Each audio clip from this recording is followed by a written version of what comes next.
உடனே என்ன பண்ணுவார் ஸ்டாலின், உதயநிதி ஸ்டாலின், எடப்பாடி பழனிசாமி ஊர்ந்து போனாரு, பறந்து போனாரு, காளிக்கடியில போனாரு. ஏயா இதுக்கா உன்னைய மந்திரி ஆக்கியிருக்காங்க, இதுக்கா உன்னை முதலமைச்சர் ஆகியிருக்காங்க, என்னுடைய ஆட்சியில் என்ன குறைன்னு சொல்லு, அதுக்கு நான் பதில் சொல்ல தயார். உடைய ஆட்சியில் இவ்வளவு ஊழல் நடந்திருக்குது, இவ்வளவு கொள்ளை அடிச்சிருக்கிறீங்க, இதுக்கு பதில் சொல்ல கேட்டா ஊர்ந்து போனாங்களா பறந்து போனாங்களா, இதுவா மக்கள் கேட்கறாங்க. நான் இது மம்முட்டி பிடிச்ச கை, புரியுதா? திரு ஸ்டாலின் அவர்களே, நீங்க அப்பா முதலமைச்சராக இருந்தாரு, அப்பா திமுக தலைவராக இருந்தாரு, அப்படியே எம்எல்ஏ ஆகிட்டீங்க. இப்படி கூட்டத்தில் நின்று கோஷம் போட்டு கஷ்டப்பட்டு கட்சிக்கு உழைச்சி தலைமைக்கு விசுவாசமா இருந்து படிப்படியா வந்திருக்கிறேன்.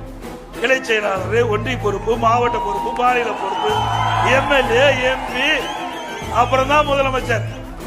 இவ்வளவு கஷ்டப்பட்டு உழைப்பதற்கு எவ்வளவு உழைப்பு உழைத்திருக்கணும். நீங்க அப்படியே வந்தீங்க இல்லையே.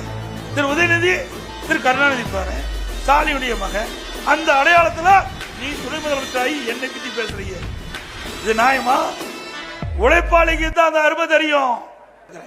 மக்களோட மக்களாக இருந்து நான் பழகியவன்.